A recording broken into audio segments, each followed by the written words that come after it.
오늘은 교회사 27번째 시간 쯔빙글리의 종교개혁에 대해서 함께 생각하고 기도하도록 하겠습니다.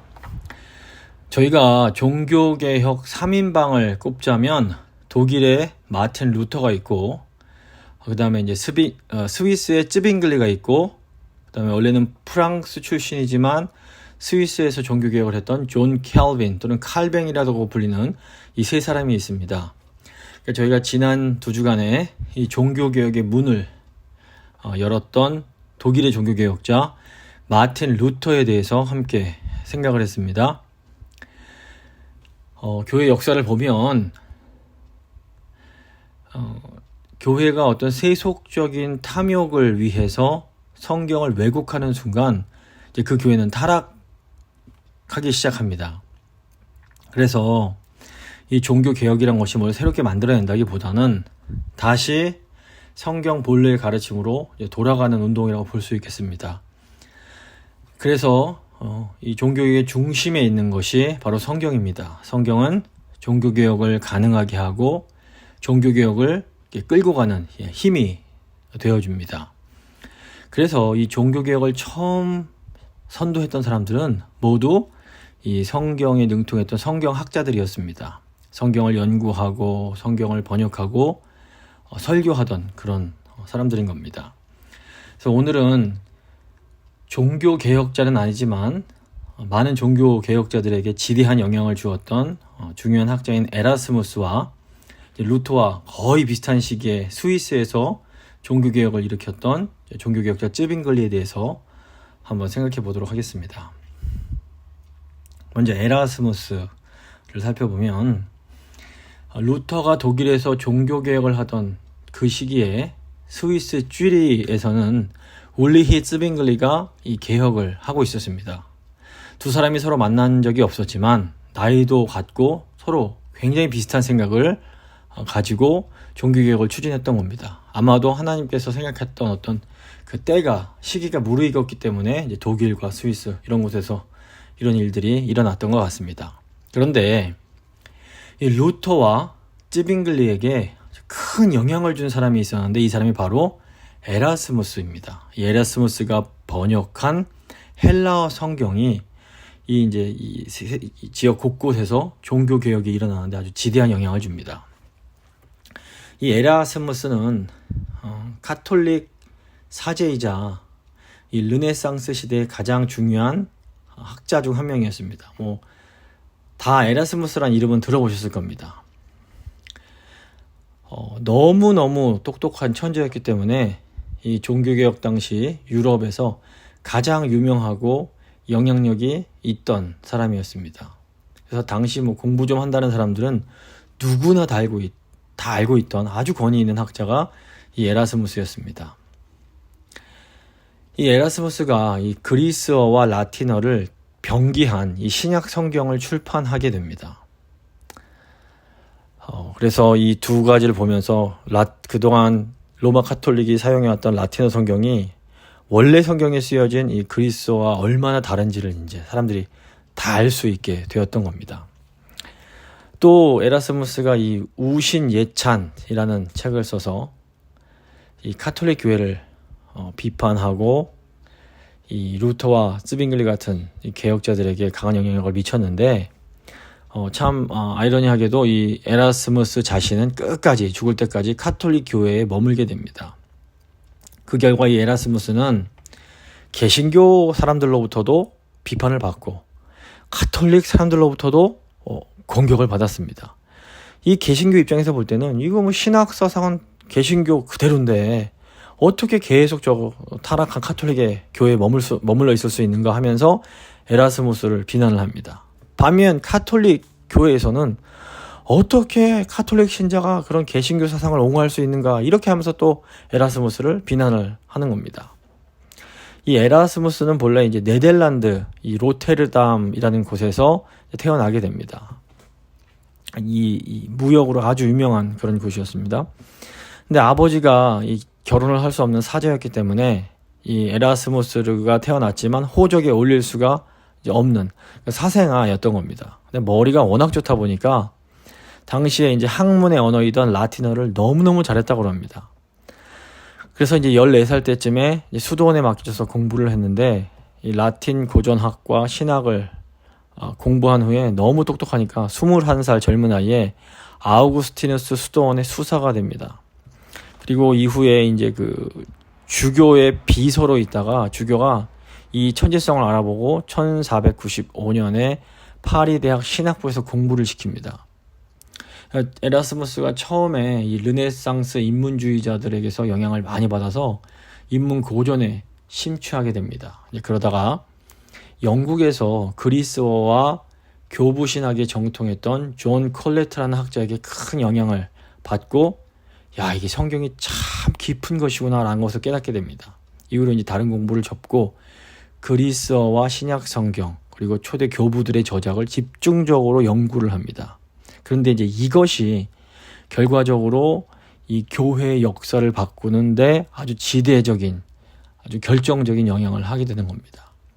에라스무스가 그리스어, 그러니까 신약 성경의 언어인 그리스어를 배우고 유럽 각지에 흩어져 있던 신약 성경 사본들을 다 수집을 합니다.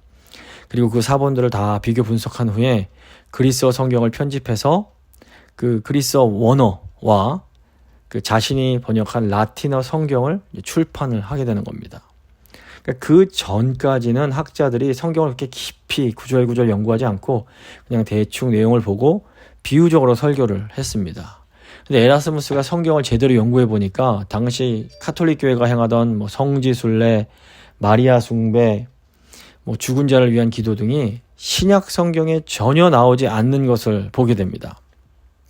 이런 잘못된 관행들은 성경을 제대로 몰랐기 때문에 일어난 일이었던 겁니다. 성경을 제대로 알려면 성경의 역사와 배경, 그리고 뭐 그리스어와 히브리어 문법, 그리고 뭐 어떤 언어적인 관용적 표현들을 좀 알 필요가 있습니다. 그런데 중세 성직자들이 그런 공부를 전혀 하지 못했던 겁니다. 이 에라스무스가 결국 모든 사람들이 성경을 읽어야 된다. 대장장이 심지어 창녀 포주까지도 성경을 읽을 수 있도록 교회가 힘써야 된다라는 아주 당시로서는 대담한 주장을 하게 됩니다. 그래서 이 에라스무스가 새롭게 번역해서 출판한 성경이 1516년에 출판이 됩니다. 독일의 마틴 루터가 1517년에 종교개혁을 이제 시작하게 되었는데 이 마틴 루터가 보고 연구했던 성경이 바로 이 에라스무스가 번역하고 출판했던 이 에라스무스 성경이었던 겁니다. 또 스위스 개혁자인 쯔빙글리 같은 경우에는 에라스무스와 실제로 좀 친분이 있었다고 합니다. 그래서 이 에라스무스의 영향을 직접적으로 많이 받게 됩니다. 종교개혁은 이렇게 성경을 제대로 연구한 사람들에 의해서 이렇게 진행이 되고 시작되고 진행이 되었던 겁니다.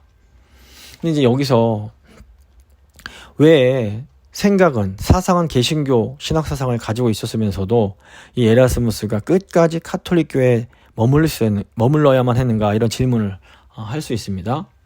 이제 에라스무스는 그 천성적으로 학자인데다가 성격이 워낙 온순해서 싸움하는 걸 싫어했다고 합니다. 더욱이 에라스무스는 전쟁을 반대하던 평화주의자였습니다. 그래서 에라스무스는 어떻게 해서든지 이 학문과 이성으로 잘 설득해서 교회를 개혁해야지 실제로 뭐 싸우고 분열하면서까지 개혁하는 것은 좋지 않다라고 생각을 했던 겁니다. 하지만 이제 하나님께서는 이 에라스무스의 생각과는 다르게 또 이 교회의 역사를 이끌어 가십니다. 이 에라스무스의 신앙에 대해서는 이제 마지막에 결론 부분에서 오늘 함께 나눌 쯔빙글리와 함께 좀 평가를 해보도록 하겠습니다. 이제 스위스의 종교개혁자인 쯔빙글리를 생각해 보겠습니다. 쯔빙글리가 1484년에 태어나서 1531년에 죽습니다. 루터와 거의 비슷한 시기에 태어난 이 쯔빙글리는 루터나 칼빈보다는 이렇게 많이 알려져 있지 않습니다. 이게 왜 그런가 하면 아까 말씀드린 일찍 죽었습니다. 왜냐하면 이 쯔빙글리가 이 군목이었는데 군목으로 이제 전쟁에 참여했다가 종교개혁을 지지하는 그런 전쟁에서 사람들을 격려하기 위해서 전쟁에 참여했다가 루터보다 15년이나 일찍 죽어서 루터처럼 많은 책을 쓸 시간이 부족했던 겁니다. 하지만 그럼에도 이 쯔빙글리는 종교개혁에 있어서 아주 중요한 인물입니다. 쯔빙글리는 스위스의 명망 있는 그 시장의 아들로 태어나서 아주 좋은 교육을 받고 카톨릭 사자가 됩니다. 스위스는 지금도 용병으로 유명한데 쯔빙글리는 젊은 시절부터 군목으로 활동을 하면서 이 용병 제도가 얼마나 신자들을 큰 악으로 빠뜨리는지를 이제 깨닫게 되고 그걸 반대합니다. 저희가 루터를 살펴봤었는데 이 마틴 루터의 경우에는 개인적인 깊은 고뇌와 어떤 강렬한 신앙적 체험을 통해서 복음의 진리를 깨닫습니다. 반면에 쯔빙글리는 다른 인문주의자들처럼 이성적으로 성경을 깊이 연구함으로써 복음 진리를 깨닫게 됩니다. 이렇게 성경을 연구하다가 어느 시점에 복음을 깨닫게 되고 그 복음을 깨달으니까 설교 내용이 변해버리는 겁니다. 그러니까 루터처럼 어떤 드라마틱한 이런 경험을 찾아볼 수 없지만 이 복음을 깨닫고 나니까 자연스럽게 그 생각이 변하고 설교가 변하고 행동이 변해버리게 되었던 겁니다. 그래서 어떤 것이 꼭 더 좋다 이렇게 말할 수 없고 하나님께서 그 사람의 개인적인 특성에 따라서 이렇게 역사를 해 주신다고 저희가 생각을 해야 됩니다. 쯔빙글리는 이제 독일에서 루터가 종교개혁을 시작하던 시기와 거의 같은 시기인 1519년 스위스 취리히 대성당의 설교자가 됩니다. 그러니까 쯔빙글리가 여기서 설교를 하는데 굉장히 개혁적인 설교를 시작했던 겁니다. 쯔빙글리가 이 복음의 시각으로 로마 카톨릭 교회의 관행들을 보니까 잘못된 게 너무 많은 겁니다. 강제적으로 금식하는 거, 성인순을 숭배하는 거, 연옥교리, 11조, 성상 숭배 등은 성경이 가르치는 게 아니었다는 겁니다. 여기서 이제 11조 오해하시면 안 되는 게 로마 카톨릭은 11조를 어떤 국가적 자발적으로 드리는 헌금이 아니라 세금처럼 이렇게 어떤 그런 게 이제 있는 겁니다. 쯔빙글리는 이런 관행들을 이제 복음에 입각해서 비판하기 시작합니다. 또 쯔빙글리는 에라스무스의 헬라어 성경과 당시 로마 카톨릭 교회가 사용하던 이 라틴어 불가타 성경을 같이 놓고 젊은 청년들을 모아놓고 성경 공부를 하면서 조목조목 로마 카톨릭 교회가 뭐가 잘못됐는지를 가르치기 시작했습니다. 점점 쯔빙글리를 따르는 사람들이 많아지기 시작하면서 이제 카톨릭과 갈등이 생겨나기 시작했습니다. 대표적인 갈등 사건이 소세지 사건이라고 불리는 사건입니다. 카톨릭에서는 지금도 이제 부활절 이전인 40일 동안에는 그 사순절이라고 해서 엄격하게 금욕을 시킵니다. 대표적인 금욕의 그 행위 중 하나가 고기를 안 먹는 겁니다. 그러니까 사순절에는 고기를 먹지 않도록 명합니다. 요즘에는 권장이지만 이제 중세 시대만 해도 이거는 반드시 해야 되는 그런 조항이었던 겁니다. 근데 이제 쯔빙글리와 함께 성경을 공부했던 그런 젊은이들이 성경 어디에도 사순절에 고기 먹지 말라는 말씀이 나오지 않는다라는 것을 알게 된 겁니다. 그러고 나서 일부러 의도적으로 사순절에 소시지를 먹어버린 겁니다. 이것 때문에 이 쥐리히 시에서 큰 소동이 벌어졌습니다. 그러니까 루터나 쯔빙글리가 이제 살던 그 16세기에는 유럽은 오늘날처럼 독일, 프랑스, 이탈리아 이렇게 국가로 되어 있는 것이 아니라 작은 도시별로 이렇게 다스려졌습니다. 도시가 영주가 다스리기도 하고 또 어떤 도시는 시의회가 아주 자치적으로 그 도시를 다스렸습니다. 그러다 보니까 이제 종교개혁도 도시 단위로 일어나게 됩니다. 독일의 경우에는 영주들이 많았는데 어떤 그 도시를 다스리는 영주가 개신교를 믿으면 그 영주가 다스리는 지역 전체가 개신교 지역이 되고 그 영주가 카톨릭을 그대로 고수하면 그 지역이 카톨릭으로 이제 머물게 되었던 겁니다. 근데 이제 스위스 같은 경우에는 영주가 아니라 시의회가 이제 그 도시를 통치했습니다. 그래서 그 시의회에서 우리 도시는 앞으로 개신교를 따르기로 하겠습니다. 이렇게 결정을 하면 그 도시 전체가 이제 개신교가 되는 그런 이제 구조였던 겁니다. 그러니까 스위스 취리히 같은 경우에도 시 정부가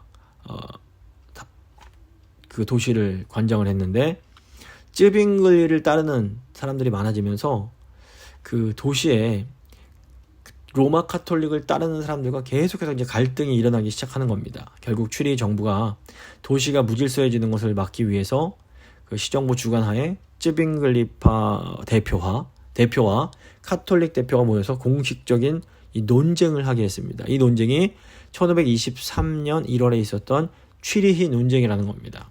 이 당시 취리히 논쟁에 있어서 시정부가 제시한 유일한 가이드라인이 뭐냐면 이 논쟁의 유일한 기준은 성경이다 라는 거였습니다. 사실 이 논쟁은 시작부터 쯔빙글리가 유리할 수밖에 없었습니다.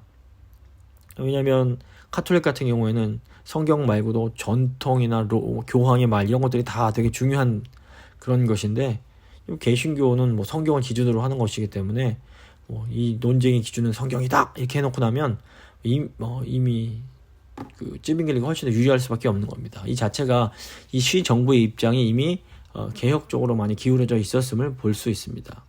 결국 이제 쯔빙글리 쪽이 승리하면서 이 논쟁이 이제 그 쯔빙글리로가 승리하면서 취리히 도시가 공개적으로 이제 개신교 도시가 되었던 겁니다. 그래서 루터의 신학 사상을 따르는 사람들을 저희가 루터파라고 부르고, 쯔빙글리와 또 나중에 칼빈의 신학 사상을 따르는 사람들을 개혁파라고 부릅니다. 쯔빙글리도 루터처럼 카톨릭이 그 성경의 진리에서 떠났다라고 보면서 개혁을 추진을 합니다. 그런데 이제 이 개혁을 추진하는 과정과 방법에 있어서 이 루터파와는 좀 차이가 있었습니다. 우선 가장 중요한 것은 성경을 보는 시각이 서로 좀 달랐습니다. 쯔빙글리나 루터 모두 성경이 최종적으로 가장 중요한 권위를 가지고 있고 성경을 따라야 한다는 것은 믿었습니다. 그런데 이제 루터의 경우에는 성경이 적극적으로 금하지 않는 것은 허용해도 된다라는 입장이었습니다. 반면에 쯔빙글리는 좀 더 엄격하게 성경이 하라고 명령하지 않은 것은 해서는 안 된다는 입장이었습니다. 이런 입장의 차이가 실제 예배에 적용될 때에는 꽤 큰 차이가 오게 됩니다. 루터 같은 경우에는 카톨릭이 진행해오던 예배 형식 중에서 성경에 특별히 금하고 있지 않은 것은 과거의 것을 그대로 유지해도 된다라고 봤습니다. 그래서 지금까지도 루터교의 예배 형식은 카톨릭 교회가 비슷해 보이는 부분이 많습니다. 반면에 쯔빙글리는 성경이 가르치는 대로만 예배를 드려야 된다라고 봤습니다. 이런 시각으로 보니까 카톨릭의 예배 형식 중에서 너무나 많은 것이 잘못돼 보이는 겁니다. 왜냐하면 성경에 나오지도 않는 것들이 로마 카톨릭에 너무 많은 겁니다. 그래서 결국 이 시에서 성경에서 말하고 있지 않은 많은 성상, 예수님의 모형이라든가 이런 그런 성상들이 다 파괴되고, 심지어 예배당에서 파이프 오르간조차 이제 치워버리게 됩니다. 그리고 많은 신부와 수녀, 수도사들이 결혼을 하게 됩니다. 또 카톨릭 미사 때에는 몇 번 말씀드렸지만 성만찬 때에 평신도는 포도주는 받지 못하고 이 빵만 받았는데, 이제는 성경대로 두 개 다 포도주와 빵도 다 같이 받을 수 있게 됐습니다. 나아가 시민들은 누구나 계급의 차이 없이 자녀들을 공공교육기관에 맡겨서 교육을 시킬 수가 있게 됩니다. 이 쯔빙글리가 시작한 종교개혁은 취리히 시에서 스위스 전체로 점점 퍼져나가기 시작합니다. 그런데 이제 스위스에도 여전히 카톨릭을 고수하려는 도시들이 있었습니다. 처음에는 도시들 간에 이제 취리히에서처럼 이 토론회를, 개신교와 카톨릭 사이 토론회를 개최했는데 이게 이제 잘 안 되니까 결국에는 싸우고 전쟁하는 상황까지 이르게 된 겁니다. 그래서 1531년에 카톨릭을 지지하는 도시들이 개신교 도시를 쳐들어올 때 쯔빙글리가 이 개신교 도시를 지키는 전쟁에 참여했다가 그만 전사를 하고 맙니다. 결국 스위스 도시들은 평화회의를 열어서 각 도시별로 스스로 카톨릭인지 개신교인지를 선택할 수 있도록 이제 허용을 합니다. 이로 인해서 스위스 같은 경우에는 초기부터 카톨릭과 개신교가 서로 공존을 할 수 있는 그런 지역이 됩니다. 하지만 스위스 이외에 많은 유럽의 지역들은 결국 구교인 카톨릭과 신교인 이 개신교 간의 큰 30년 전쟁과 같은 큰 종교 전쟁을 치르게 됩니다. 말씀을 마무리 지어보도록 하겠습니다. 오늘 내용을 보시면 이 카톨릭 교회가 성경의 가르침에서 떠났다라는 이 종교개혁적 입장을 가진 분들 중에서도 서로 각자 다른 의견을 갖는 것을 보게 됩니다. 이 대학자인 에라스무스는 본인은 굉장히 종교개혁적 생각을 가지고 있었으면서도 또 본인의 생각으로 인해서 종교개혁이 큰 영향을 받았음에도 이 에라스무스 자신은 카톨릭 교회를 떠나지 않고 죽을 때까지 카톨릭 교회에 머뭅니다. 또 똑같은 종교개혁적 입장이지만 독일의 루터와 스위스의 찌빙글리는 성경을 해석하는 방법이 서로 다르게 됩니다. 또 2주 후에 살펴보겠지만 찌빙글리를 지지했던 사람들 중에서도 더 급진적으로 성경을 해석하는 사람들이 또 생겨나게 됩니다. 이런 분들을 급진개혁파 또는 제세례파라고 불리는데, 이렇게 모든 사람들이 성경을 사랑하고 성경이 절대적인 하나님의 말씀을 분명히 믿었습니다. 하지만 또 각자 조금씩 생각이 다른 겁니다. 그렇다면 도대체 누구의 해석이 맞는 것일까요? 루터가 맞는 걸까요? 찌빙글리가 맞는 걸까요? 결론부터 말씀드리면 우리는 어떤 한 사람이 절대적으로 맞다라고 단언할 수가 없습니다. 인간은 유한하기에 어떤 문제가 있을 때에 그 문제를 바라볼 때 자기가 서 있는 자리에서 바라볼 수밖에 없는 겁니다. 그렇기 때문에 문제는 각자가 서 있는 곳이 다 다르기 때문에 그 똑같은 문제라도 그에 대한 이해와 해석이 조금씩 달라질 수밖에 없습니다. 그래서 같은 신앙을 가지고 있다 해도 어떤 문제에 관해서 생각이 조금씩은 또 때로는 너무 다를 수가 있는 겁니다. 그렇다면 저희가 이런 다름의 문제를 어떻게 해결을 해야 될까요? 일단 저희는 우리가 지금 서 있는 그 자리, 그곳에서 최선을 다해서 신실하게 주님을 섬겨야 됩니다. 결국 모든 문제는 역사가 평가하고 최종적으로는 하나님께서 판단하실 수밖에 없습니다. 우리는 각자 서 있는 곳에서 우리의 신앙 양심상 그 하나님 앞에서 최선을 다하면 되는 겁니다. 각자의 선자리에서 최선을 다할 때 비록 인간적으로는 서로 좀 부딪히고 갈등하고 좀 싸우고 이럴 수 있지만 결국 하나님께서는 이런 부족한 인간들을 통해서 합력하여 선을 이루어 가십니다.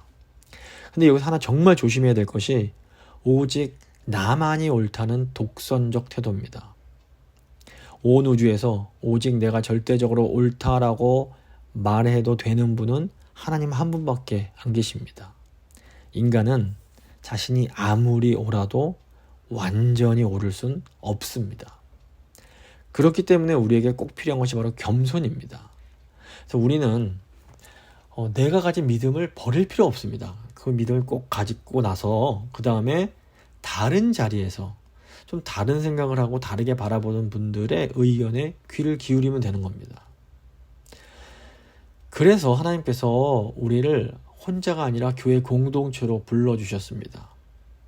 함께 어울려서 살면서 함께 주님을 섬기면서 내가 보지 못하는 부분을 다른 사람들 통해서 볼 수 있고 또 다른 사람들이 보지 못하는 부분을 나를 통해서 보여주게 하시기 위함입니다. 그렇기 때문에 이 다른 사람들의 그 시각, 다른 사람들의 의견에 귀를 기울여야 되는데 그러기 위해서 꼭 필요한 것이 바로 겸손입니다. 하나님께서 우리에게 원하시는 것은 완벽함이 아닌 겸손입니다. 그래서 내 생각에는 내 의견이 정말 100% 옳은 것처럼 보여도 함부로 다른 사람들의 의견을 무시하거나 공격하지 않도록 조심해야 됩니다. 내가 옳다, 나 혼자 잘났다 하면서 다른 사람들을 함부로 이렇게 비하하고 공격할 때에 거기에 나타나는 게 바로 이제 분열과 깨짐과 상처인 겁니다. 그래서 우리가 서로를 나보다 낮게 여기면서 다른 사람들의 입장에 귀를 기울일 때에 하나님이 기뻐하십니다. 인간은 어차피 연약하고 굉장히 불완전한 존재입니다. 내가 아무리 옳다 생각하고 행동해도 이게 어느 부분에선 틀릴 수가 있는 겁니다. 하지만 또 우리 하나님께서는 우리 마음 중심을 보아주십니다. 우리가 우리의 주인이신 하나님을 위해서 정말 신실하게 살아갈 때에 하나님은 반드시 우리와 함께 해주시고 우리의 부족함, 우리의 연약함까지도 사용하셔서 아름다운 선을 이루어 가십니다.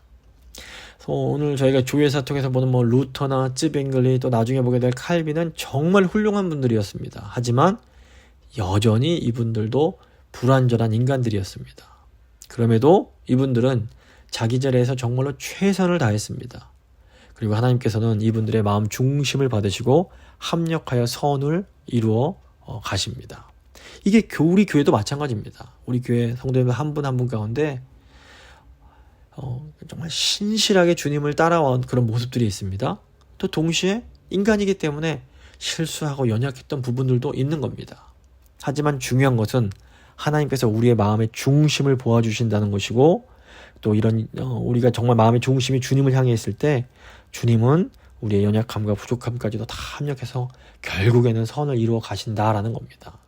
우리에게 이 믿음이 중요합니다. 그래서 이 시간 한번 기도할 때에 하나님, 무엇보다 저희가 겸손하게 원합니다. 나보다 남을 아끼 여기게 하시고 나와 생각이 다를지라도 다른 사람들의 말에 경청하는 그런 겸손함을 허락해 주시고, 또 더 나아가 우리 마음의 중심을 보시며 우리의 연약함과 부족함까지도 합력해서 선을 이루게 하시는 그 주님을 바라보며 나아갈 수 있도록 주여 도와주시옵소서. 한번 기도하겠습니다.